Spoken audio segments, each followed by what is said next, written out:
بەناوی خوای بەخشندەی میهرەبان جوانترین سڵاوتان لێبێت بینەران و بیسەرانی پەیام لە هەر جێگەیەکن خۆم بە خۆشحاڵەزانم لە ئەڵقەیەکی نوێی بەرنامەی گفتوگۆ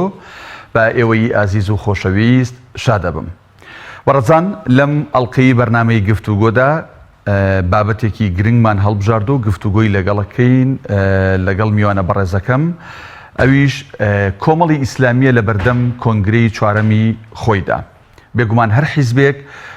لە حیزبەکانی سەرگۆڕەپانی سیاسی هەرێمی کوردستان لە ماوەی ڕابردوودا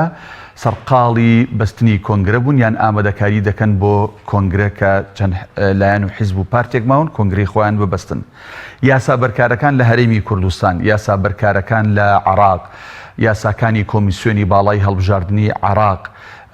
پەیوەست بە حیزبەکانەوە ئەو پێشهاتوو گۆڕانکاریە سیاسیانی کە لە ناوچەکە و لە هەرێمایەتی و لە نێودوڵەتی ڕوودەدەن ئایا تا چەند کاریگەری دەبێت لەسەر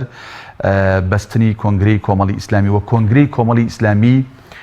وەڵامی چی پێیە بۆ ئەو پرسیار و گۆڕانکاریانەی کە دێنە پێشەوە لە قەدەر خۆی ئەم تەوەرانە و ئامادەکاریەکانی کۆنگرەی کۆمەڵی ئیسلامی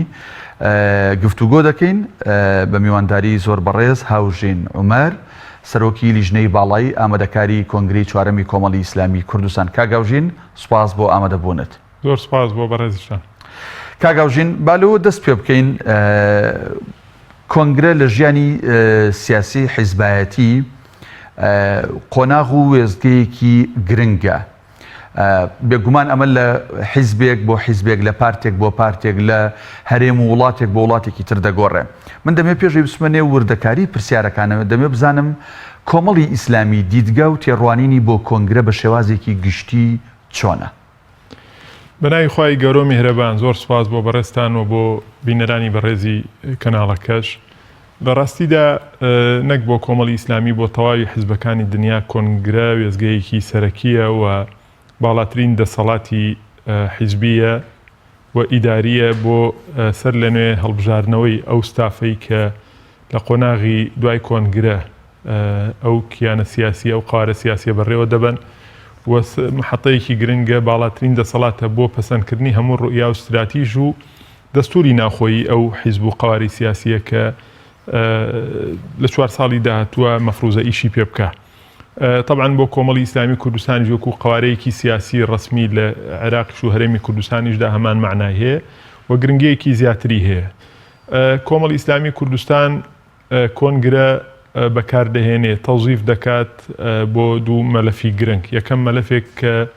واقعی ناوخۆیی کۆمەڵ تیایدا ڕێک بخرێتەوە بەو شێوەیە کەوا دەکات کۆمەڵتەکانێک یا بەرەوپێشچوونێکی زیاتر بەخۆیەوە ببینێ لە کاری حیزبایەتی و داڕشتنەوەی موئەسەسات و بوونەی دامەزراوەکانی کۆمەڵ. خاڵی دووەمیش بریتیە لەو تەحەدیانەی لە دەرەوەی کیانی سیاسی کۆمەڵەوە دێن. ئێمە لە ژینگەیەک دەژین چ لە هەرێمی کوردستان یا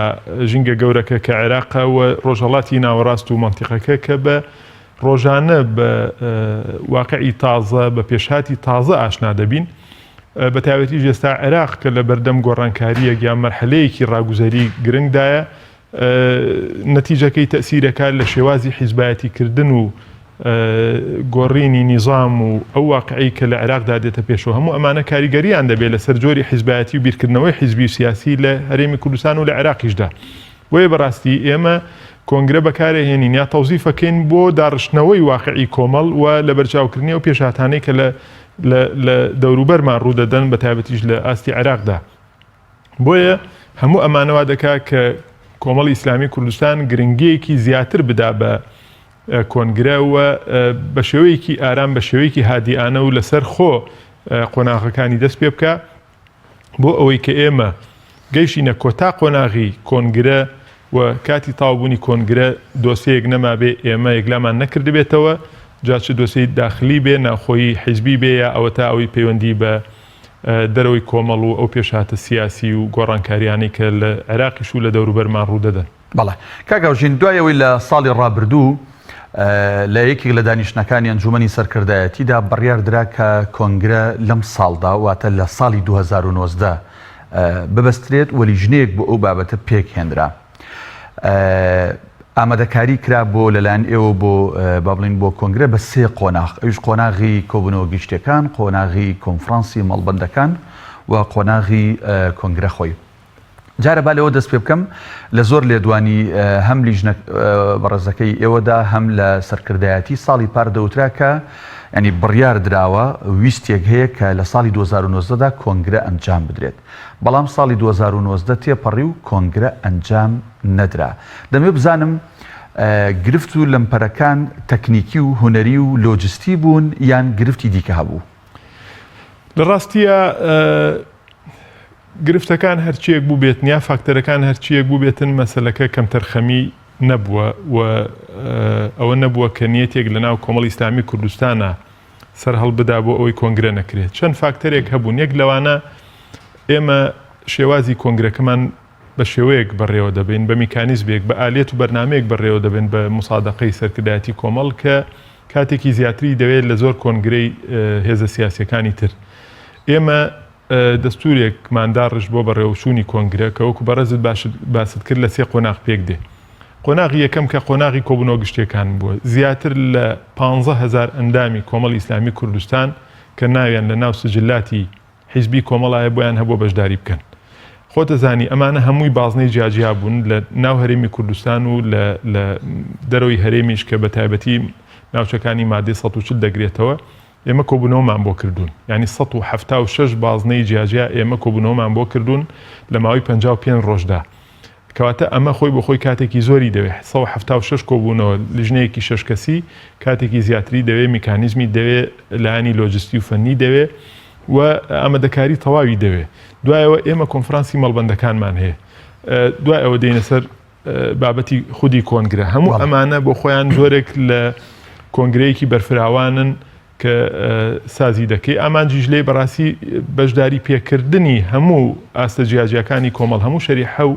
هەموو ڕەگەزەکانی ناو کۆمەڵە لە چی لە ئەو قەرارەی کە کۆمەڵی ئیسلامی کوردستان لە ئەنجامی کۆنگرەی 4م سیاغەیەکا بۆ 4 ساڵی داهاتووی یا ئەو سەرکردایەتی کە هەڵدەبژێرێ سەرکردایەتی ئەو مەرحەلەی داهاتووی کۆمەڵی ئیسلامی کوردستانەکە. ئەمە خاڵێکی تر خۆتان نەزانن بە تایبەتی لە 4-5 ساڵی ڕابردووە بە تایبەتیش لە کۆنگرەی 3 بەدواوە کۆمەڵی ئیسلامی کوردستان سەرباری ئەوەی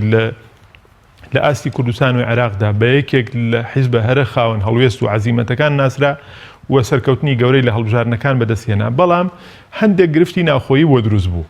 هەندێکیان مەسەلەن لەو بەڕێزانە ئیستیقالیان کردچوونە دەرەوەی کۆمەڵی ئیسلامی کوردستان. هەندێک لە سەرکردە دیار و باڵا و دامەزرێنەرەکانی کۆمەڵی ئیسلامی کوردستان خۆیان نەپاڵاوتەوە و ڕێیان خۆش کرد بۆچی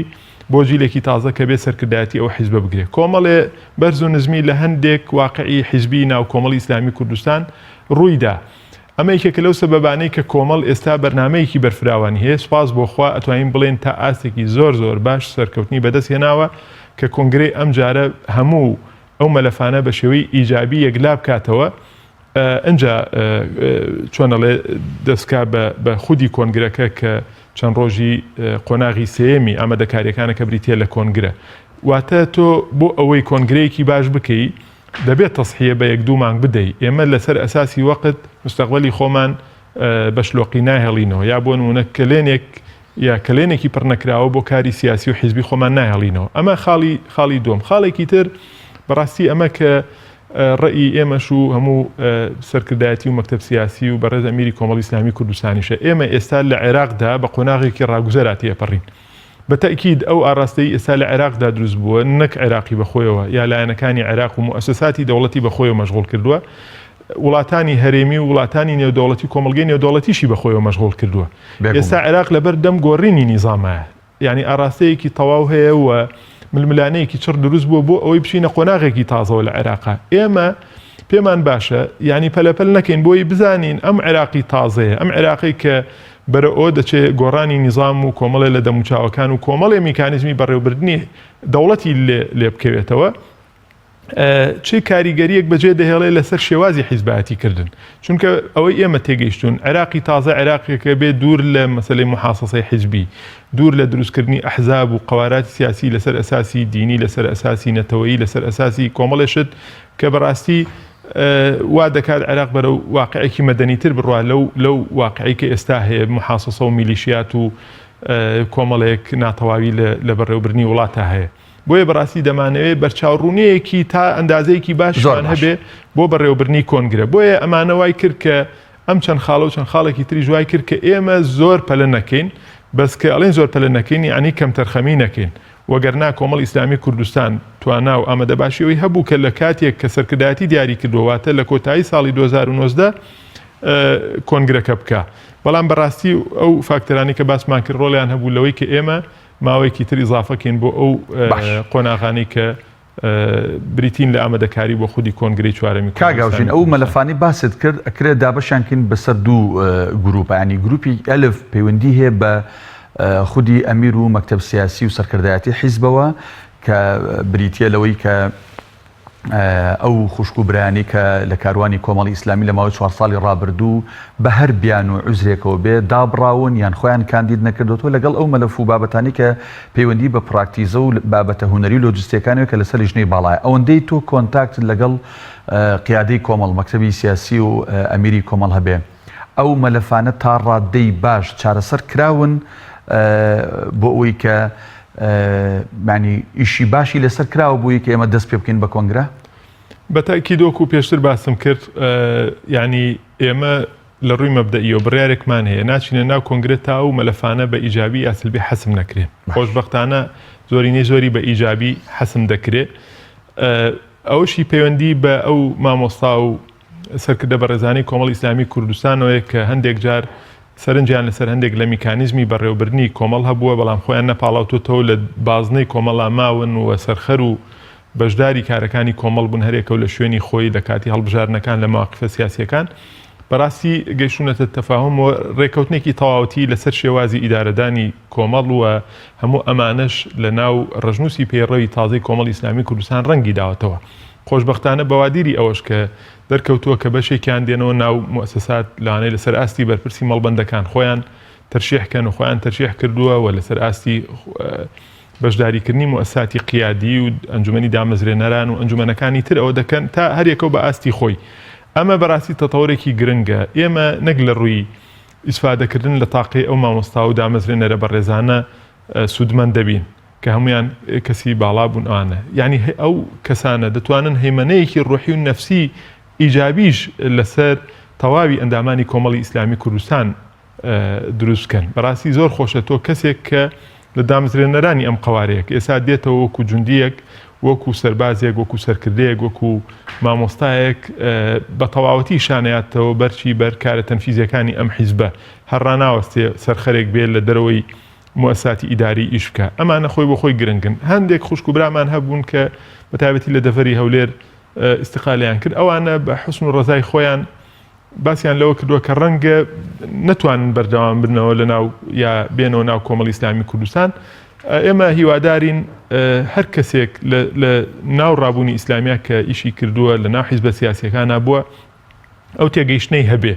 کە کاری ئیسلامی تەنها سیاسی نییە هەر کەسێک کاری حیزبەتی پێ ناکرێ ئێمە هیوادارین کە ئەگەر لەو بازنە بچووکەی حیزبەتی شووە دەرەوە لە ناو حیزبێکی ئیسلامی چووە دەرەوە لە بازنە گەورەکەی کاری ئیسلامی و ڕەوتی ئیسلامیا بمێنێتەوە بۆ معنای ئەگەر کاری حیزبی و سیاسی ناکە سبەینێ خۆی لە ناو جونگەیەکا بینێتەوە کە کاری تەنمەوی ڕێکخراوەیی کاری خێرخوازی کاری داعوی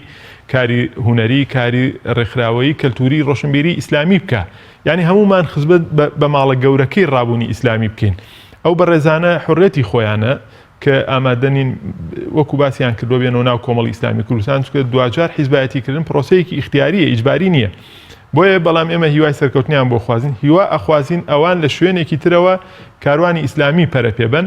وەخوا نەخواستە هیچ هەوڵێکیان خوێندنەوەی سلبی لێ نەکرێت بۆ وەکو لەمپەر ببین دێ لە بەردەم کاروانی سیاسی سەبارەت بۆی کە پەیوەندی بە لیژنەکەی بەڕێستانەوە هەیەی ئامادەکاریە هونەری و لۆجستی و پراکتیکەکان ئەمانە تا چەند ئێوە توانی وتانە وەکو لیژنەکە زاڵ بوون بەسەر گرفتێک ئەگەر هاتبێتە بەردەمتان ئێمە سپاس بۆ خی گەورە بە دوو حکم توانین بڵێن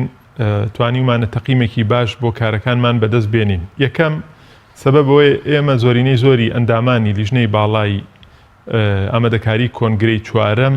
بە بەندەشەوە وەکو سەرۆکی لیژنەکە زۆر بەمان لیژنەی باڵای ئامادەکاری کۆنگرەی پێشووی کۆمەڵی ئیسلامی کوردستانیش بووین کە شێوازی ئیدارەدانی ئامادەکاریەکانی کۆنگرەی سێم لەگەڵ چوارەمە فەرقێکی ئەوتۆی نییە یعنی ئەتوانین بڵێن بە پۆینت لە هەندێک شتی جوزئی یا فەرقی هەیە بە تایبەتی لە دابشکردنی قۆناغەکانە بۆ سێ قۆناغ ئەمە وای کردووە کە ئێمە زەخیرەیەکی دەوڵەمەندمان هەبێت کۆمەڵی ڕێکار و کۆمەڵی ڕێنمایی و کۆمەڵی بەرنامەی گرنگمان هەبێت کە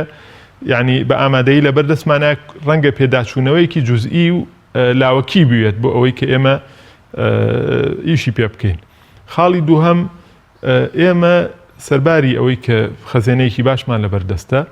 و بەڕاستی کۆمەڵی ئەندامی باشمان لە بەردەستە قاعیدەیەکی و جەماوەرێکی باشی کۆمەڵی ئیسلامی کوردستانمان لە بەردەستە کە ئەوان لە 150 فاکتەری سەرکەوتنی کۆبوونەوەکان یعنی سپاس بۆخوا حەماسەتێکی گەورە و بەشداریەکی گرنگمان بینی لەو 176 بازنەیە کە کۆبوونەوەیان بۆ کراوە لە 55 ڕۆژی ڕابردوو کە بریتیوە لە قۆناغی کۆبوونەوە گشتیەکان. یعنی لە کاتێکە ئێمە دەزانین خەڵکی بەهۆی ئەو قەیرانە دارایی کە هەیە بەهۆی ئەو خراپ بەڕێوەبردنەی وڵات کە هەیە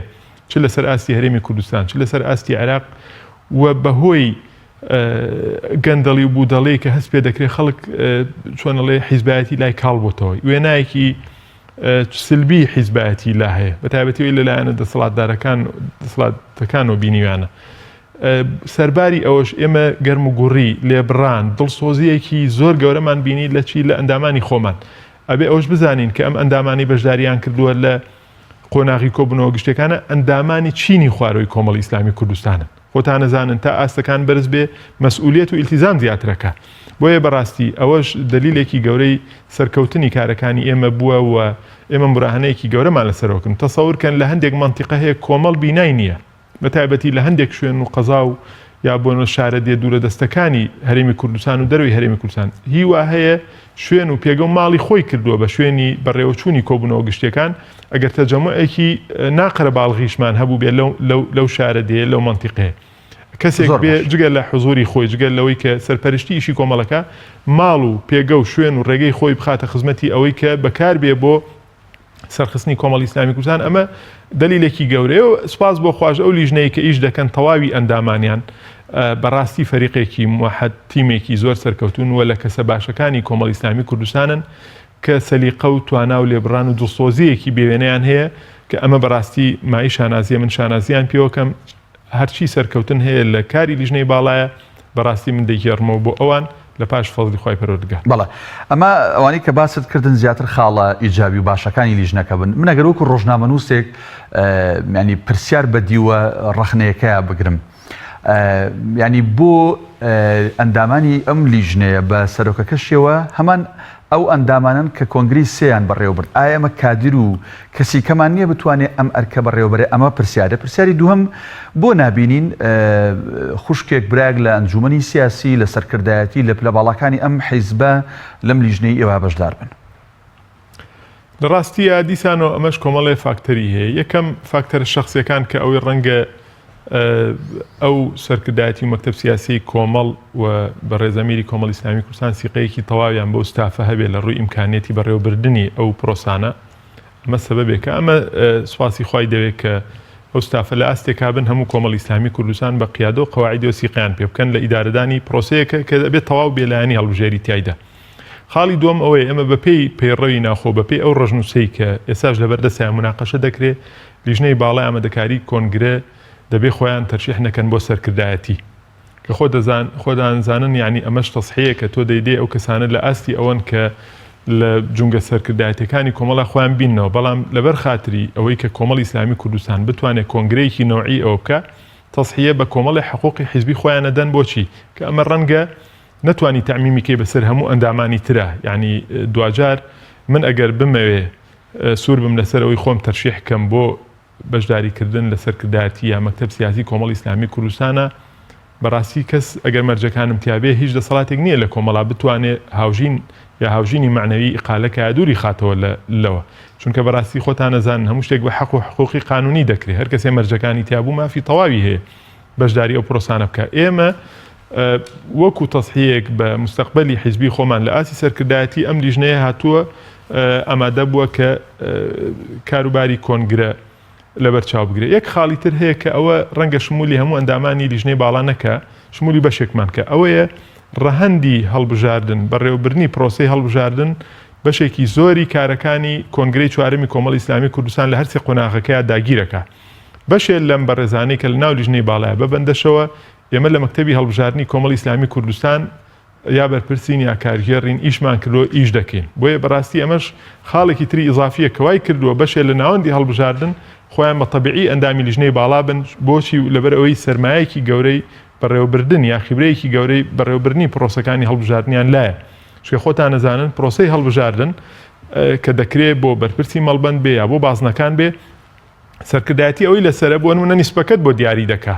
بە یەک خاڵ بە بڕگەیەک بە دوو بڕگە وەکو یاسای بەڕێوەچوونی پرۆسەکەت بۆ دیاری دەکا بەڵام دیاریکردنی نیزامەکان و ڕێکارەکان و شێوازی لۆجستی بەڕێوەچوونی پرۆسەکانی هەڵبژاردن لە قائیمە و لە تەدقیقی ناو و لە هەموو پرۆسەکانی تر ئەمە دەبێ لیژنەی باڵا بیکە وەکو چۆن لە سەرئاستی وڵات پەرلەمان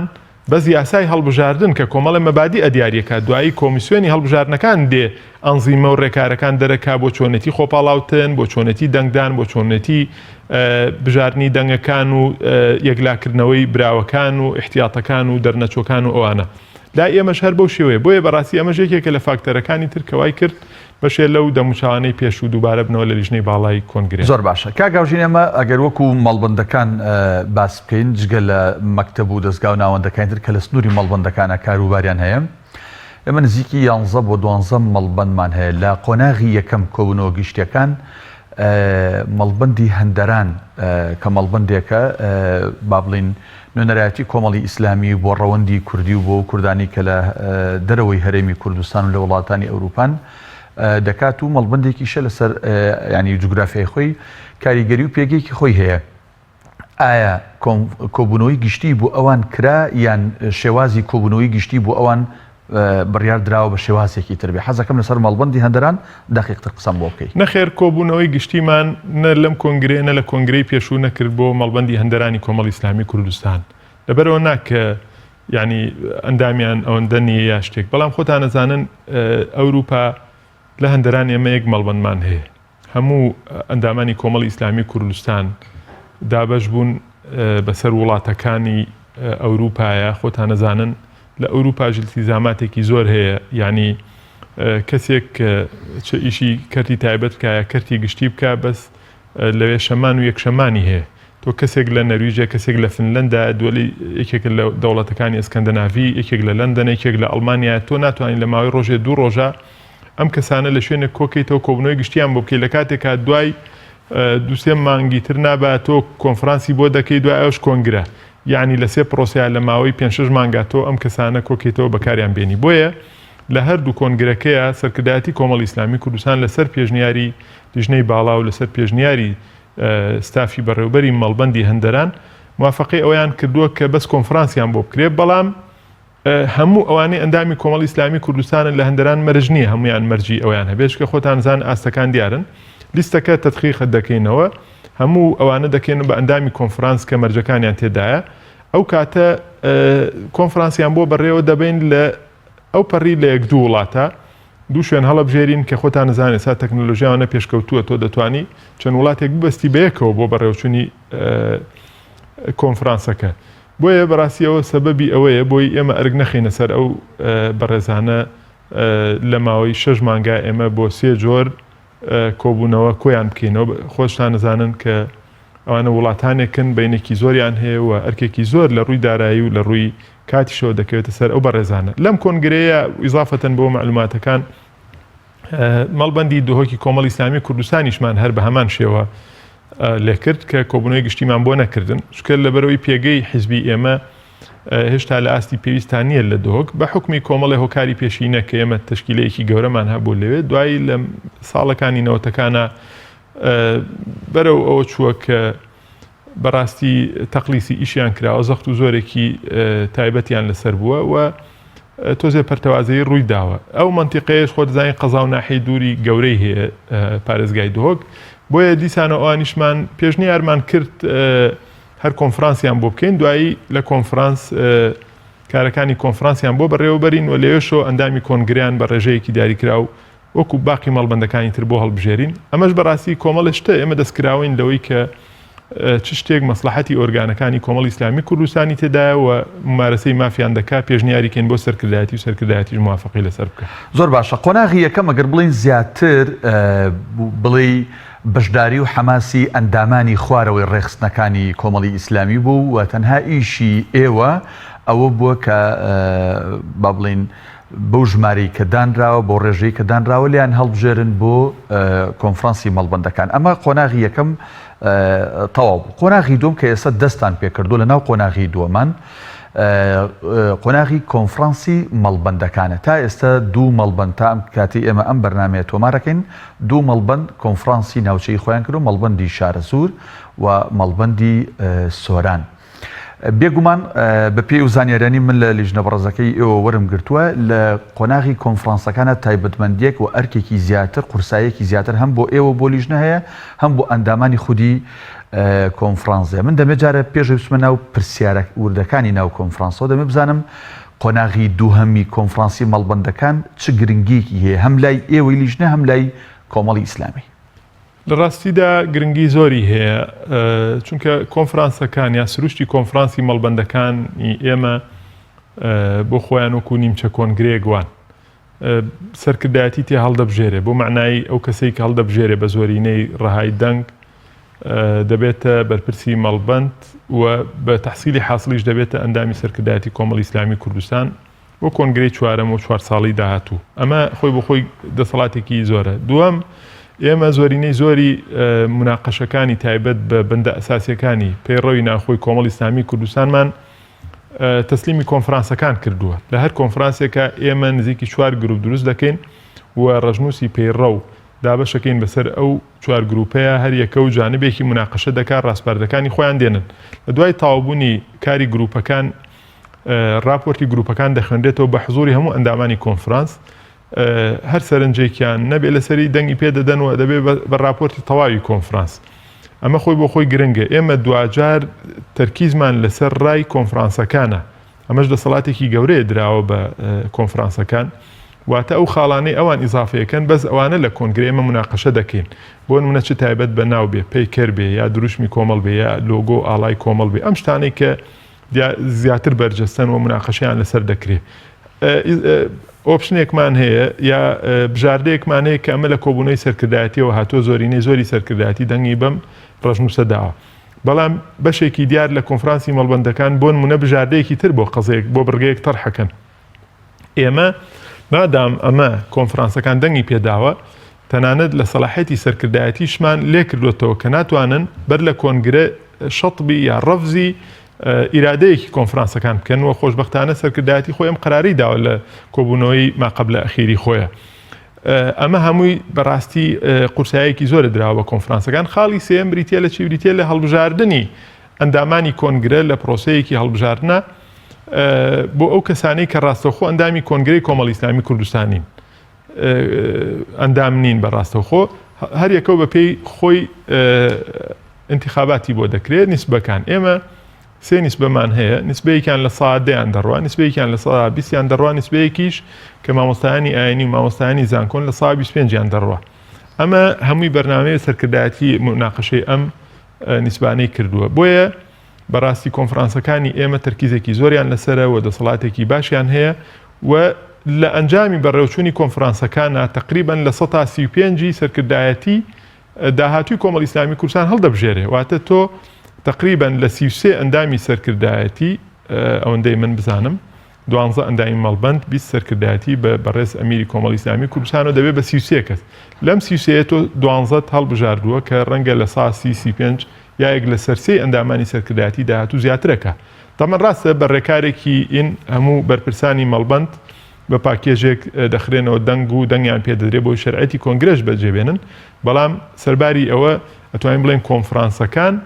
کە ئێمە لە 12 کۆنفرانس نزیکی 2500 ئەندامی کۆمەڵی ئیسلامی کوردستان بەشداری دەکەن. ئەمە خۆی بۆ خۆی حزورێکی جدی تەواوی ئەندامانی کۆمەڵی ئیسلامی کوردستانە لە مەکتەبی سیاسیەکانەوە کە هەریەکەو لە دەڤەری خۆی بەشداریکە تا ئەگاتە ئەخیر ئەندام کە بە هەڵبژاردن هاتبێتە کۆنفرانسەکان یا بەڕاستە خۆ بەشداری دەکەن کەواتە بوونیەیەک ژێرخانێکی باشی کۆمەڵ بەشداری 12 کۆنفرانسەکە دەکەن و ڕێیەکی باشی تێدا ئەوەکرێ و کۆنفرانسەکان دەسەڵاتی ئەویان هەیە کۆمەڵی قەرار بدەن دوایی لە کۆنگرە بۆ یەکلاکردنەوە سەوتی ئەندامانی کۆنگرەی لەسەر کاگاوژین بۆ هەر قۆناغێک بێگومان کە ئێوە تەواو بن سەرکردایەتی کۆبوونەوەیەکەکەوە هەڵسانگاندنێک بۆ بارودۆخەکەکەوە بڕیاری نوێ بۆ ئێوەی لیژنە دەرەکا بەڵام لەسەر قۆناغی دۆم منەمێ پرسیارێکی جدی بوروژەنم کە ینی سەرکردایەتیش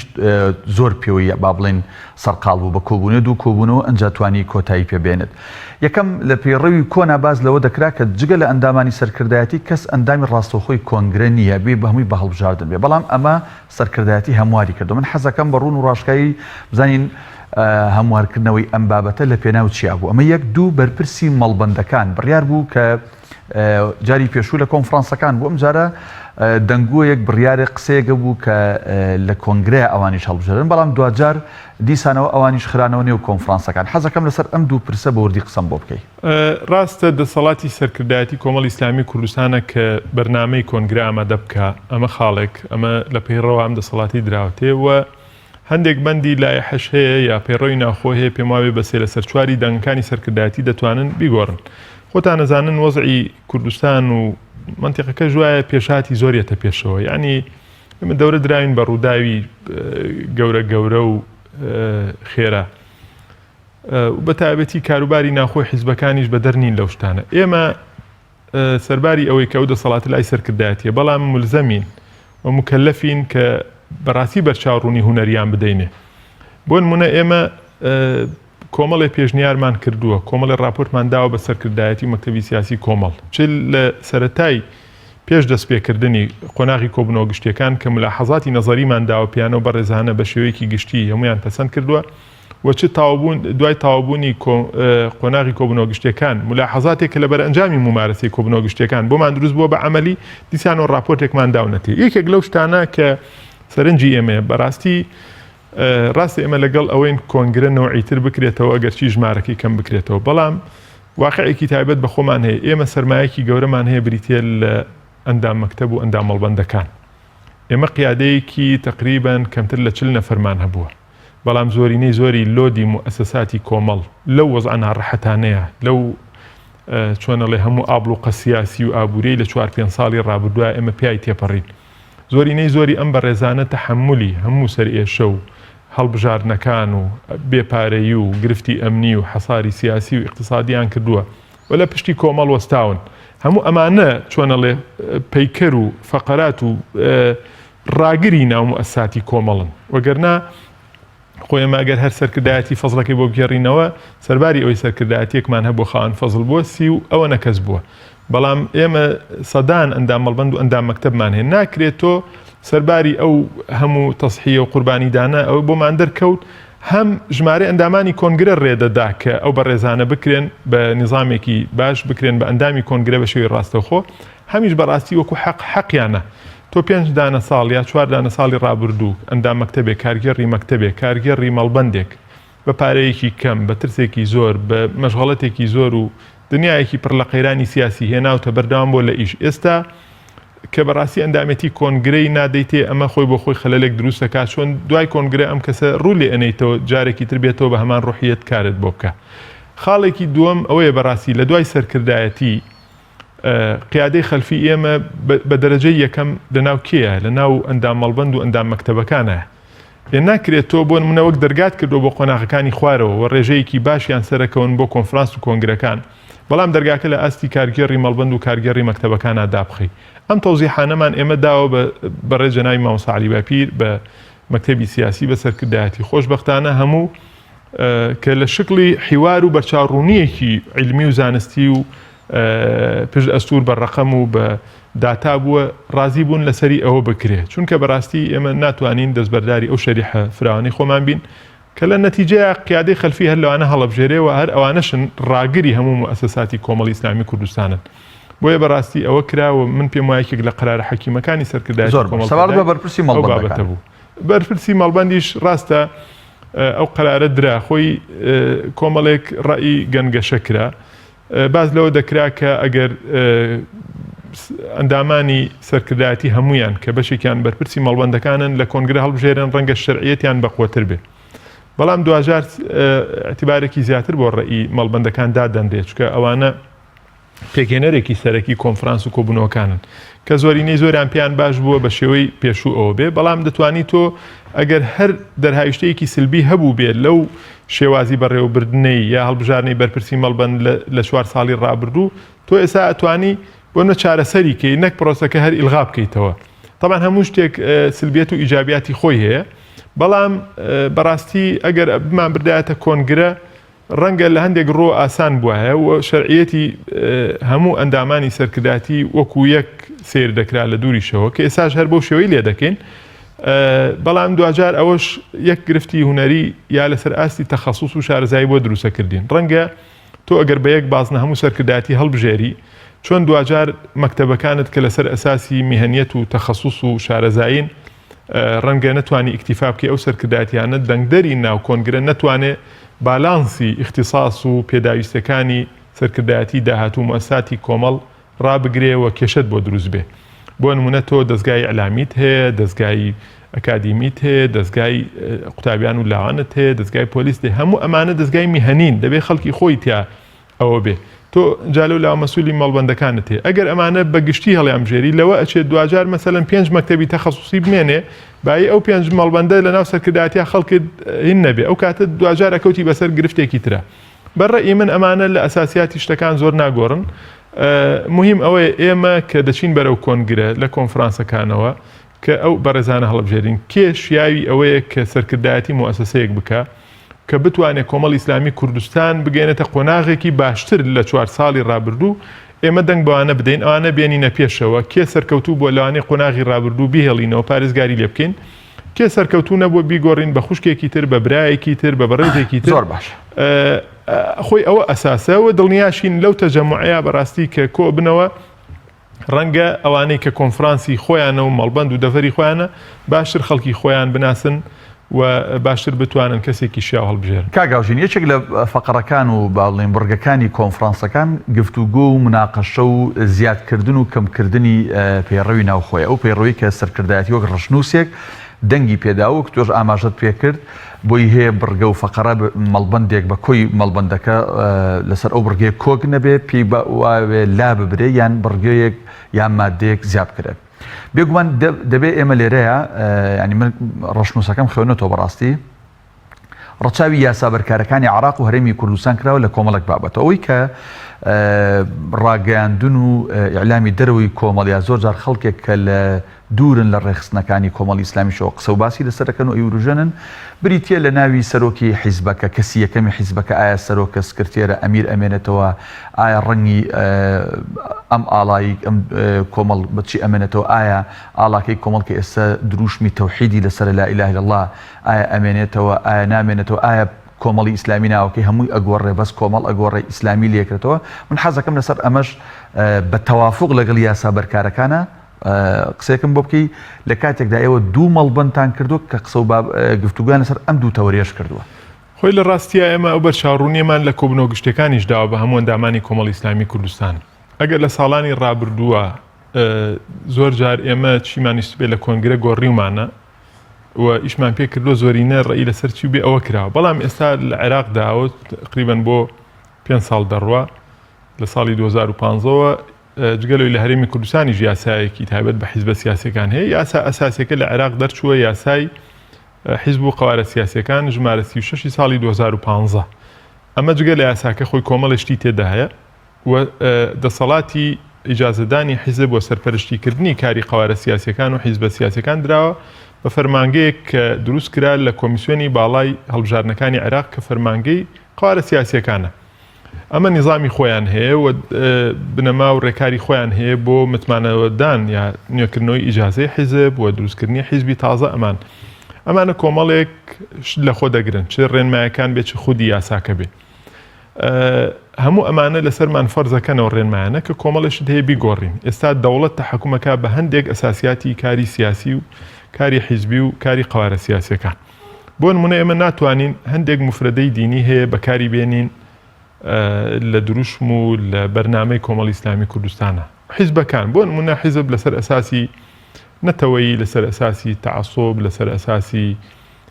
ئەو شتانە تۆزێک سنووری بۆ دیاری کراوە. چەند شتێک کە ئێمە لەسەرمانە لە ڕێوە دەستکاری بکەین مەسەلەی ناوی کەلیمەی ئەمیرە. ئێمە ئەو کەلیمەی ئەمیرە لە کۆنگرەیە هەڵمان بژاردووە وەشانازی بۆمان وەشانازی پێوە دەکەن چ ناوەکە ئە کەسەکەی کە تەمسیلی پۆستی ئەمیری کردووە لە ناو کۆمەڵی ئیسلامی کوردستانە. هەمووی بە ناو ناوڕۆکەوە شانازی و مایی سەربەرزی ئێمە بوون و دەنگمان پێداون و مستەڵەحێک بووە لە ئەدەبیاتی دینی ئێمە شۆ سەرچاوی گرتووە. مەسەلەی کەلیمەی تەوحید لە عەلەمەکەمانە کە بەردەوام لە دروشمەکان و لە شیعارەکانمانە لە بەیداخەکانمانە هەبوو بێ و نەبوو بێ لەسەر ینی ئەساسی موسڵمانبوونی ئێمەیە لەسەر سەرگرتومانە. بەڵام مانەنێ لە وڵاتێکا کە یاسای وڵات ئەوە دەکرێت بۆ ئەوەی تەوزیفی هەندێک شت نەکرێ یەکێک تەوزیفی نەتەوە نەکا یەکێک تەوزیفی دین نەکا یەکێک شت نەکرێت کۆمەڵە شت لەسەر ئاستی وڵاتدانرێت تۆش ملزەمی ئەبێ ئەوەی پێ بکەی. بۆیە مەسەلەی وشەی ئەمیر مەسەلەی بوونی کەلیمەی تەوحید لە ناو عەلەم و دروشمەکانە کۆمەڵە شت هەیە ئێمە ئەبێ ملتەزیم بین پیانەوە. بۆیە ئەو ڕوونکردنەوەیمان داوە بە ئەندامانی کۆنفرانس و کۆبوونەوە گشتەکانی. هەندێک شت هەیە جێی مناقەشە نییە. بۆیە ئێمە دەرمان کردووە لە ڕەژنووسا بۆ نمونە ئەو عەلەمەیەکی ئێستا هەیە کە تەختێکی پرتەقاڵیە و کەلیمەی تەوحیدی تێدایە و بۆ نمونە مەسەلەی وشەی ئەمیر. ئەمانە ئێمە مجبەرین لەوەی کە لایەن بەرین بەڵام مخەیەرین لەوەی کە لە ڕوانگەی بنەما یاساییەکانەوە ئەندامانی کۆمەڵ چ لە کۆنفرانسەکان چ لە کۆنگرە شتێکی تازە تەڕەحکەن. تەنانەت قسە لە ناویش دەکرێت. یعنی بۆ نمونە واقعی عێراق من پێشتر باسم کرد ئێمە بەرەو ئەوە دەڕۆین کە ڕەنگە ینی ڕێگە نەدرێت لەسەر ئەساسی نەتەوەی دینی ئەمانە بەرەبەرە کاڵ بێتەوە کە حیزب هەبێ چونکە بەداخەوە ئێستا و حیزبانی کە دەسەڵاتیان بەدەستەوەێت لە جنوب لە عێراقی دەرەوەی هەرێمە حیزبە بە تایبەتی ئەوانن کە باگراوەندێکی دینیان هەیە تاریخێکی دینیان هەیە زۆر بەشیان شیعن. ئێستا ئەوانە بە بەرپرس دەبیندرێن لە چی لە زۆرێک لەو ناڕەحەتی و نەهامەتیانەی کە بەسەر عێراق هاتوون لەو گەندەڵی بوودەڵی کە هەیە. ئەمە شعورێکی عامی دروست کردووە لەسەر ئەساسی هەموو لایەنە بەشدارەکانی پرۆسی دەوڵەتداری لەسەر ئاسی شەقامیش بەڕاستی. بۆیە ئێمە دەبێت پێش ڕووداوکەین نابێت دوای ڕووداو بکەین. بۆیە ئەمەش و چەند شتێکی تریش ینی نەک هەر ئەو شتانەی کە مەفروزە ئەو بکەین بۆ نمونە سەرچاوەکانی دارایی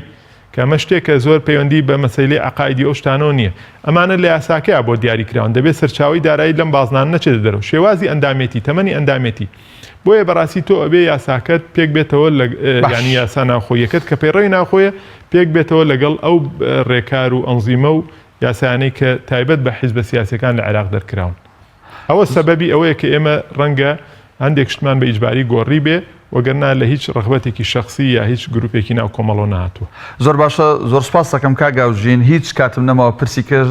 و پرسیاری کە زیاترماوە قسەی لەسەرکەین بۆ بەرنامە و گفتوگۆکانی ئایندە بەس یەک پرسیار کەمتر لە 30 سانیە وەڵام بیتەوە وادەی بەستنی کۆنگرە ڕوونە چ ڕۆژێکە و چ مانگێکە یان نە؟ نەخێر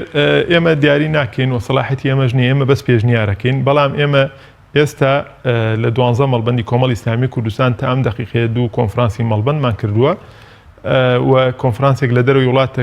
کرێ ڕەنگە ئەوە زۆر بڵێن وجودی ئێمە پێویست نەبێ ئەوە ڕێکارەکانمان بۆ تەرتیب کردووە ئەمێنێتەوە 9 مەڵبەندی تر.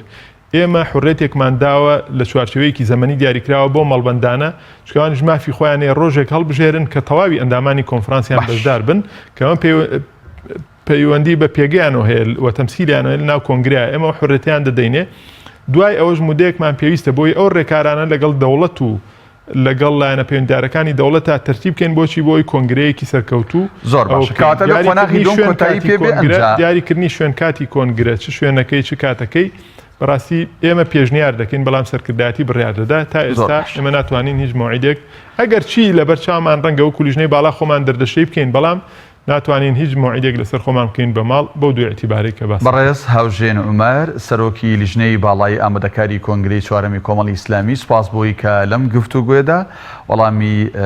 پرس و پرسیارەکانی ئێمەدایەوە پشت بەخوا لە ئەڵقەکانی ئایندە هەم لەگەڵ جەنابەت هەم لەگەڵ ئەندامانی دیکەی لیژنە قسە و باسی کە دەکەین. بینەرانی بەڕێز و خۆشەویست ئەندامانی بەڕێزی کۆمەڵ ئێوەش بەخوای گەورە ئاسپێرین تا گفتوگۆیەکی تر خواتان لەگەڵ.